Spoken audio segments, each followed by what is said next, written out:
Assalamualaikum warahmatullahi wabarakatuh dan salam sejahtera. Selamat datang dan terima kasih kerana menonton program Ikhlas Anjuran SSTP Negeri Kelantan. Terlebih dahulu saya memperkenalkan diri. Ketika ini para pelajar sedang bersama saya, Cikgu Liza dari SMK Falayah Tumpat Negeri Kelantan. Pembelajaran pada kali ini akan menyentuh satu topik penting dalam sistem bahasa Melayu, iaitu ragam ayat, merangkumi ayat aktif dan ayat pasif. Topik ini sering diuji dalam soalan-soalan berkaitan kesalahan bahasa dan binaan ayat. Untuk makluman pelajar, ragam ayat juga sangat penting dalam penulisan karangan kerana ayat jenis ini merupakan satu variasi ayat yang menambah seri sesebuah karangan.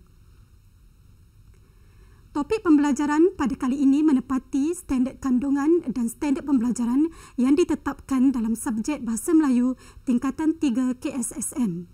Standard kandungan yang dimaksudkan ialah standard kandungan 5.5 iaitu memahami dan membina pelbagai ayat.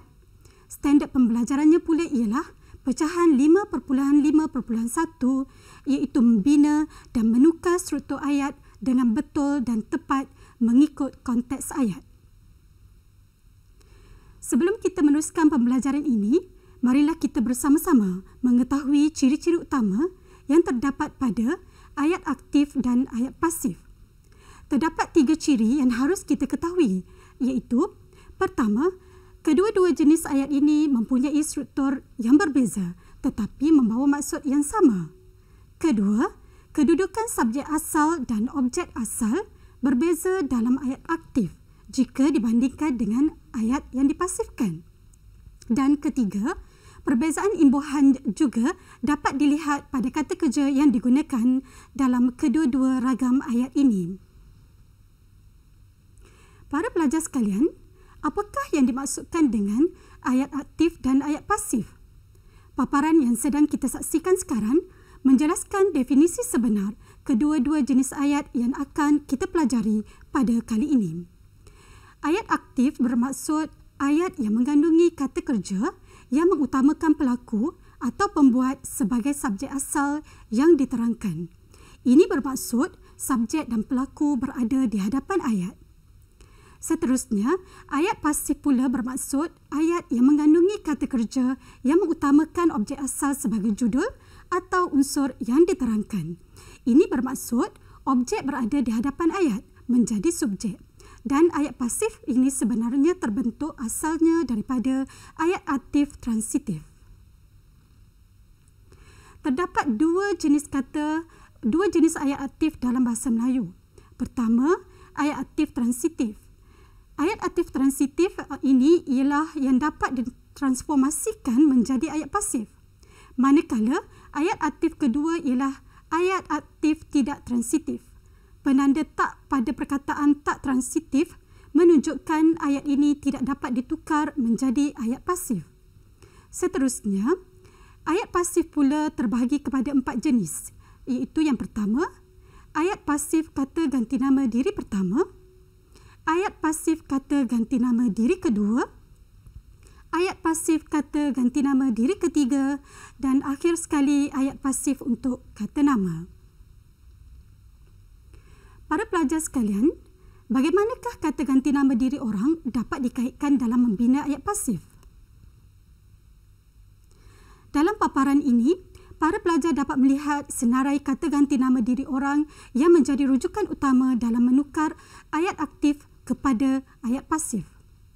Terdapat 3 jenis kata ganti nama diri orang, iaitu kata ganti nama orang pertama seperti saya, aku, kami, kita. Manakala kata ganti nama diri pertama untuk bahasa istana ialah beta, patik dan juga hamba. Seterusnya, kata ganti nama diri kedua adalah seperti awak, kamu, saudara, engkau, anda dan kalian. Dalam bahasa istana pula, kata ganti nama diri kedua terdiri daripada tuanku dan tuan hamba. Akhir sekali, kata ganti nama diri orang ketiga ialah ia, dia, nya, beliau dan mereka. Manakala kata ganti nama diri ketiga dalam bahasa istana ialah baginda. Selain kata nama juga turut menjadi subjek asal dalam ayat aktif. Contohnya ialah Hafi, Hadif Adham, Tasnim Nurhana, Ibu, Pengetua, Guru, Sultan Idris dan juga Permaisuri. Seterusnya, mari kita bersama-sama melihat ciri-ciri yang terdapat pada ayat aktif. Pertama, dalam ayat aktif, subjek dan pelaku ditulis atau diujarkan di hadapan ayat. Diikuti kata kerja aktif transitif, seterusnya mesti diikuti pula dengan objek. Ayat ini juga boleh diakhiri oleh unsur keterangan yang bersifat opsional, iaitu sebagai pilihan sahaja. Jika ayat tersebut tidak diletakkan unsur keterangan, ayat tersebut sudah gramatis atau betul dari segi bahasa. Susunan ayat aktif ini dapat diringkaskan dengan rumus akronim iaitu SKOT atau SCOT sebagaimana dalam rajah yang dipaparkan. Dalam akronim ini, S mewakili subjek, K mewakili kata kerja, O mewakili objek dan T mewakili keterangan. Ciri ayat aktif yang ketiga terdapat pada kata kerja yang digunakan, iaitu kata kerja yang mengandungi imbuhan-imbuhan sebagaimana yang ditunjukkan pada paparan ini. Jadi, para pelajar harus mahir dalam mengenali bahawa kebanyakan perkataan yang mempunyai imbuhan-imbuhan ini merupakan kata kerja aktif dalam ayat aktif. Pertama, kata kerja aktif ditandai dengan imbuhan men, iaitu me, mem, men, meng dan men. Contohnya, melukis, membaca, mencuci, mengelap dan menyepak. Kedua, kata kerja aktif juga ditandai dengan imbuhan apitan men-i dan men-kan. Misalnya, mengalami dan membincangkan. Akhir sekali, kata kerja aktif juga ditandai dengan imbuhan ter. Contohnya, terangkat dan tersepak. Paparan berikut menunjukkan contoh ayat aktif transitif tanpa keterangan. Ayat ini pernah dikemukakan dalam soalan Bahasa Melayu PT3 2014. Dalam ayat ini, Siti merupakan subjek asal, diikuti kata kerja menyapu dan diakhiri objek, iaitu halaman rumahnya. Jadi, inilah contoh susunan dalam ayat aktif seperti mana yang saya terangkan sebentar tadi, iaitu menggunakan susunan SCOT. Cuma, dalam ayat ini, unsur keterangan tidak diletakkan. Seterusnya, bagi meningkatkan kefahaman para pelajar, paparan menunjukkan pula contoh ayat aktif transitif dengan keterangan. Ayat ini juga pernah dikemukakan dalam soalan Bahasa Melayu PT3 2014. Ayatnya ialah, saya menyediakan hidangan pencuci mulut yang enak untuk makan tengah hari. Ayat ini juga menepati susunan SCOT yang digunakan dalam ayat aktif yang bermaksud S mewakili subjek kata ganti nama diri pertama, iaitu saya. K mewakili kata kerja, iaitu menyediakan. Lihat imbuhan apitan men-kan yang digunakan. Ini menunjukkan imbuhan bagi kata kerja aktif. O mewakili objek, iaitu hidangan pencuci mulut yang enak. T pula mewakili keterangan, iaitu untuk makan tengah hari. Contoh seterusnya ialah ayat aktif transitif dengan kata kerja berimbuhan ter. Dalam contoh ini, adik ialah subjek yang kita labelkan sebagai S. Telah terlanggar ialah frasa kerja dengan kata bantu telah. Pasu bunga yang diletakkan di tepi pintu pagar ialah objek yang kita labelkan sebagai O. Ayat ini tidak mempunyai unsur keterangan. Jadi, ayat aktif ini menepati susunan SCOT sebagaimana yang diterangkan pada awal pembelajaran kita sebentar tadi. Kita terus menyusuri pembelajaran pada hari ini dengan melihat pula ciri-ciri utama ayat pasif. Dalam ayat pasif, objek asal akan ditulis dan diujarkan di hadapan ayat. Terdapat 4 jenis ayat pasif sebagaimana yang diterangkan dalam paparan sebelum ini. Cuma pada paparan ini, saya ingin memberikan penekanan tentang penggunaan dua akronim dalam menentukan susunan ayat pasif. Akronim pertama ialah OSUKAT yang digunakan untuk kata ganti nama diri pertama dan kedua. Akronim OKASUT pula digunakan untuk kata ganti nama diri ketiga dan kata nama yang menjadi subjek dalam ayat. Apakah maksud akronim-akronim ini? Mari kita lihat paparan seterusnya untuk mengetahui jawapannya. Para pelajar sekalian, bagaimanakah struktur ayat pasif diri pertama dan kedua? Inilah yang dikaitkan dengan akronim-akronim tadi. Struktur ayat pasif diri pertama dan kedua ialah objek diujarkan di hadapan ayat diikuti oleh subjek dan kata kerja pasif. Kemudian, ayat diakhiri keterangan sebagai opsional sahaja. Kedua, susunan ayat pasif diri pertama dan kedua mestilah menggunakan susunan OSUKAT. O bermaksud objek, SU bermaksud subjek, KA bermaksud kata kerja, manakala T bermaksud keterangan. Perhatikan kotak merah jambu yang ditunjukkan. Ini merupakan penanda yang mengingatkan kaedah menggunakan rumus OSUKAT. Bagaimanakah kaedahnya? Pada penanda tersebut, perhatikan subjek berada di petak kedua. Ini bermakna susunan ini sesuai untuk ganti nama diri kedua dan ganti nama diri pertama. Seterusnya, dalam ayat pasif diri pertama dan kedua, imbuhan men akan digugurkan. Kata kerja yang digunakan ialah kata dasar sahaja tanpa imbuhan setelah imbuhan men digugurkan. Contohnya, melukis akan ditukar menjadi lukis sahaja selepas imbuhan men digugurkan.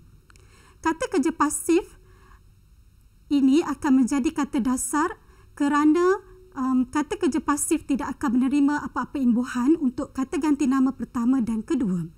Begitu juga kata kerja mencuci akan ditukar menjadi kata dasar cuci apabila dipasifkan. Kedua, kata kerja pasif akan mengekalkan imbuhan akhiran jika kata kerja aktifnya mempunyai imbuhan akhiran i dan imbuhan akhiran kan. Contohnya, kata kerja aktif mengalami ditukar menjadi kata kerja pasif alami. Kata kerja aktif membincangkan akan ditukar menjadi kata kerja pasif bincangkan. Berikut merupakan contoh ayat pasif bagi kata ganti nama diri orang pertama, iaitu saya. Para pelajar dapat melihat susunan OSUKAT yang digunakan dalam binaan ayat ini. Hidangan pencuci mulut yang enak merupakan objek asal, iaitu O. Saya merupakan subjek asal, iaitu SU. Kata kerja pasifnya, iaitu KA, ialah sediakan. Manakala keterangannya, iaitu T, ialah untuk frasa makan tengah hari. Ayat pasif ini terbentuk daripada ayat aktif di bawah, iaitu saya menyediakan hidangan pencuci mulut yang enak untuk makan tengah hari. Lihat di sini, imbuhan men yang digunakan dalam ayat aktif telah digugurkan dan imbuhan akhiran kan mesti dikekalkan dalam ayat pasif. Seterusnya, lihat contoh ayat pasif kata ganti nama diri kedua, iaitu kamu. Saya akan menggunakan contoh ayat yang sama seperti ayat sebelum ini bagi menunjukkan persamaan untuk kata ganti nama diri pertama dan kedua. Susunan ayatnya juga menggunakan rumus OSUKAT, iaitu objek hidangan pencuci mulut yang enak ditulis di hadapan ayat. Kemudian diikuti oleh subjek, iaitu kamu. Subjek ini mesti terus diikuti oleh kata kerja pasif. Dalam contoh ini, kata kerja pasifnya ialah sediakan. Kemudian, ayat boleh berakhir dengan keterangan, iaitu untuk makan tengah hari. Ayat pasif ini terbentuk daripada ayat aktif di bawah, iaitu kamu menyediakan hidangan pencuci mulut yang enak untuk makan tengah hari. Seterusnya, bagi ayat pasif diri ketiga dan ayat pasif yang menggunakan kata nama sebagai subjek pula, struktur ayatnya seperti berikut. Pertama, objek diujarkan di hadapan ayat diikuti oleh kata kerja pasif berimbuhan di. Seterusnya, diikuti pula oleh subjek. Kemudian, ayat boleh diakhiri oleh keterangan sebagai opsional sahaja. Kedua, susunan ayat pasif diri ketiga dan kata nama mesti menggunakan susunan OKSUD. Apakah yang dimaksudkan dengan akronim OKSUD? O bermaksud objek, K bermaksud kata kerja, SU bermaksud subjek, manakala T bermaksud keterangan. Perhatikan kotak merah jambu yang ditunjukkan. Ini merupakan penanda untuk mengingat kaedah menggunakan rumus OKSUD. Pada penanda tersebut, perhatikan subjek berada di petak ketiga. Ini bermakna susunan ini sesuai untuk ganti nama diri ketiga dan kata nama. Seterusnya, dalam ayat pasif diri ketiga dan kata nama, imbuhan men akan digugurkan dan mesti diganti dengan imbuhan di. Kata kerja yang digunakan ialah melukis akan ditukar menjadi dilukis atau menerima kata sendi nama oleh, iaitu dilukis oleh. Mencuci akan ditukar menjadi dicuci atau dicuci oleh. Kedua, kata kerja pasif akan mengekalkan imbuhan akhiran jika kata kerja aktifnya mempunyai imbuhan akhiran i dan juga imbuhan akhiran kan. Contohnya, kata kerja aktif mengalami ditukar menjadi kata kerja pasif dialami. Kata kerja aktif membincangkan pula akan ditukar menjadi kata kerja pasif dibincangkan. Berikut merupakan contoh ayat pasif bagi kata ganti nama diri orang ketiga. Para pelajar dapat melihat susunan OKSUD yang digunakan dalam binaan ayat ini.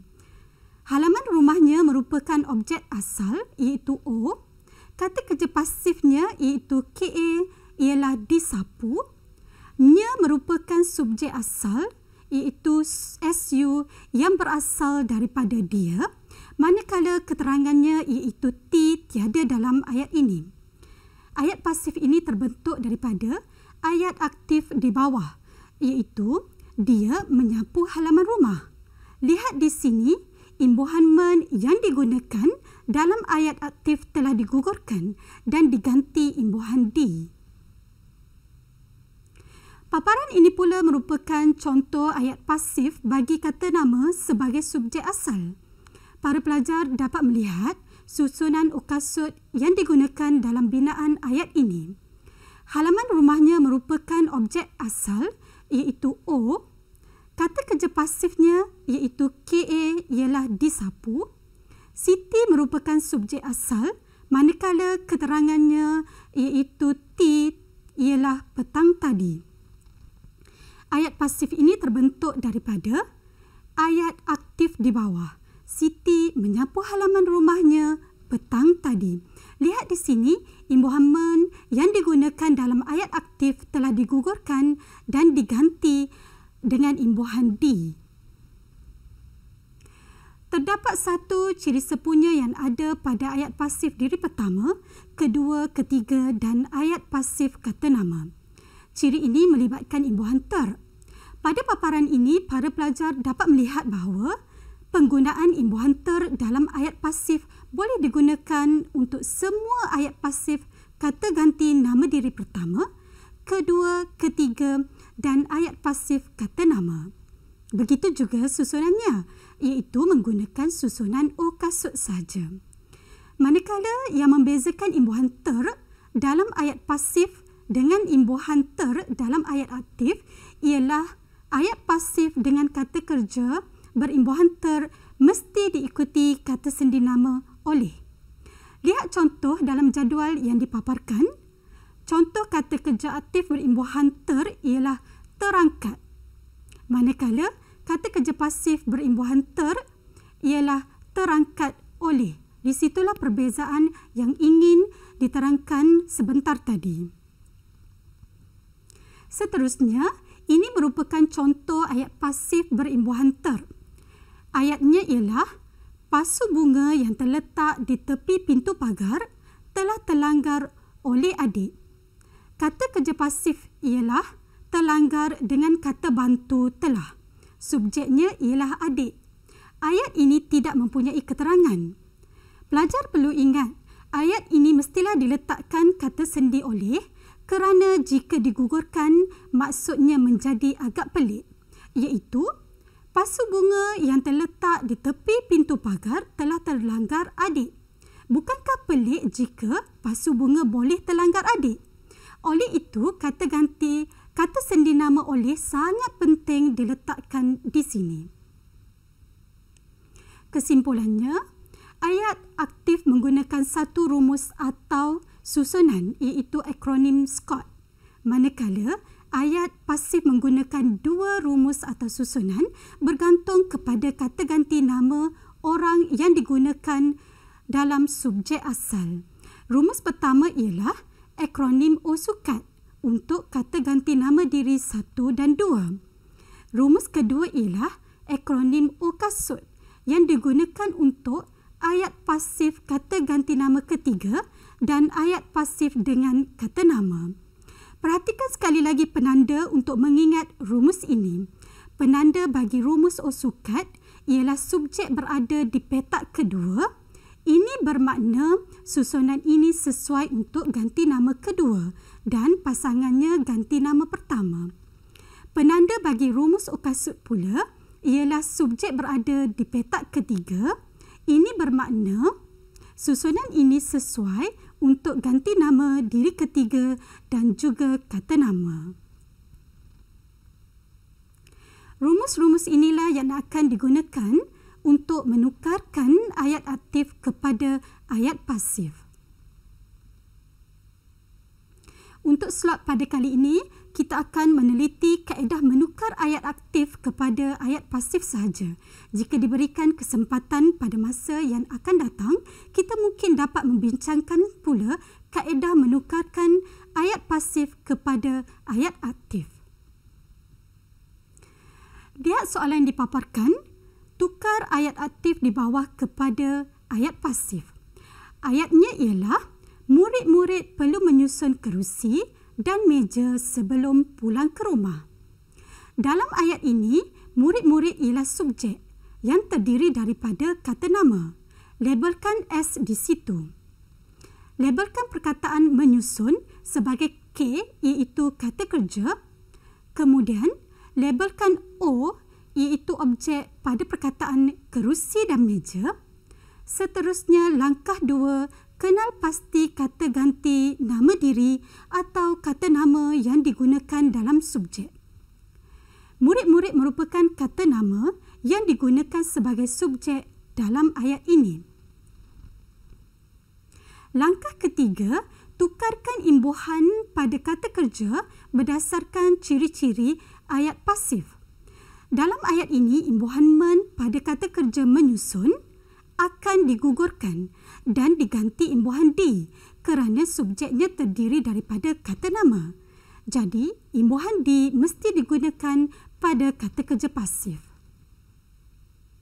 Langkah keempat, tentukan susunan yang betul untuk ayat pasif. Susunan ini dapat ditentukan dengan melihat subjek yang digunakan. Dalam ayat ini, subjeknya ialah kata nama. Jadi, ingat kembali susunannya yang diterangkan tadi. Apabila subjeknya ialah kata nama, susunan pasifnya mestilah menggunakan susunan OKASUT, iaitu objek, kata kerja, subjek dan keterangan. Langkah 5 pula, tukar silang kedudukan objek, subjek dan kata kerja pasif mengikut susunan OKASUT. Apabila telah berjaya, para pelajar dapat melihat persilangan yang berlaku berbentuk bintang. Kesimpulannya, pertukaran ayat aktif kepada ayat pasif bagi kata nama akan menghasilkan persilangan berbentuk bintang. Oleh itu, ayat pasifnya akan menjadi kerusi dan meja perlu disusun oleh murid-murid sebelum pulang ke rumah. Lihat contoh yang kedua. Ayat aktifnya ialah saya menjahit selai baju untuk adik. Apabila kata ganti nama diri saya, ingat bahawa susunan yang digunakan mestilah menggunakan susunan O sukat. Imbuhan men pada kata kerja akan digugurkan. Tiada imbuhan awalan pada kata kerja pasif diri pertama dan kedua.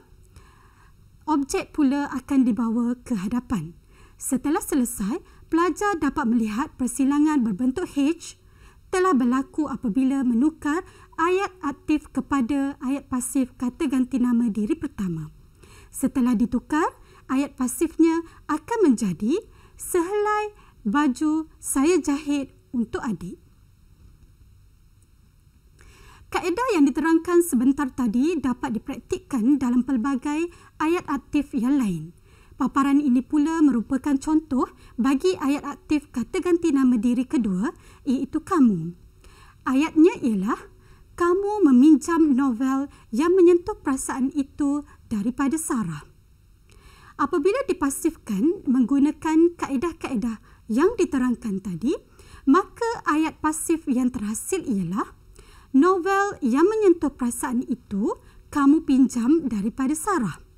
Rumus yang digunakan ialah O sukat kerana kata ganti nama diri dalam ayat aktif ialah kata ganti nama diri kedua. Contoh seterusnya ialah ayat pasif bagi kata ganti nama diri ketiga sebagai subjek asal.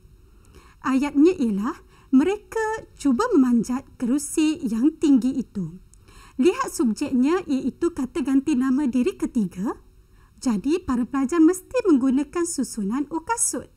Apabila dipasifkan menggunakan susunan ini, ayat pasif yang terhasil ialah kerusi yang tinggi itu cuba dipanjat oleh mereka. Demikianlah kaedah-kaedah yang boleh digunakan untuk menukar ayat aktif kepada ayat pasif. Diharap dengan kaedah ini, murid-murid akan berjaya menukarkan ayat tersebut dengan tepat.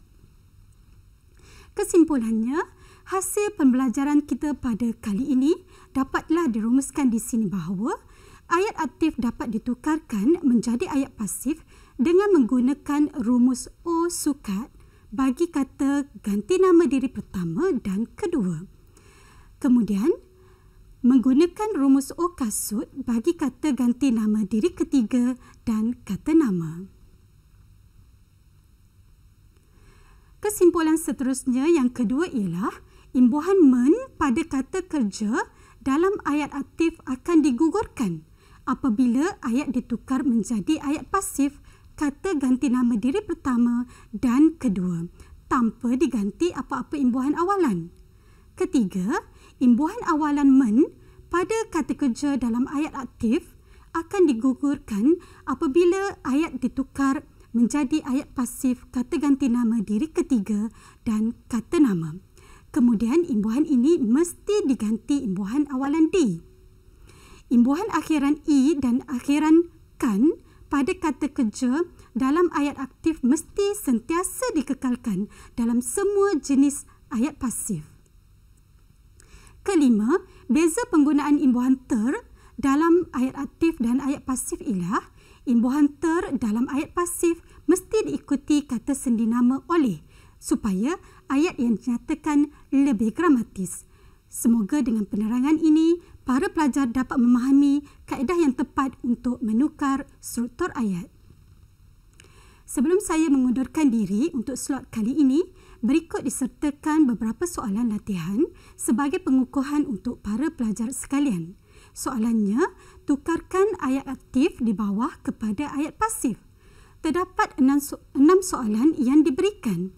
Pertama, mereka memasang bendera Malaysia di sekitar kawasan sekolah sempena sambutan Bulan Kemerdekaan. Kedua, pengawas pusat sumber sedang menyusun buku yang berserakan itu. Soalan ketiga, kami tidak terangkat beban yang berat itu.